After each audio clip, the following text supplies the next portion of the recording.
कलमा चौक तक। आप भी सरदार खक्कर साहब को भी कह रहे,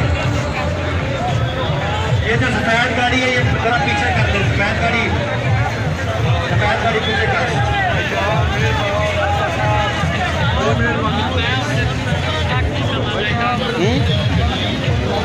पीर रफीकुल हसन साहब की गाड़ी है, ये भी थोड़ी पीछे कर दे, कंटेनर के करीब ना रखें।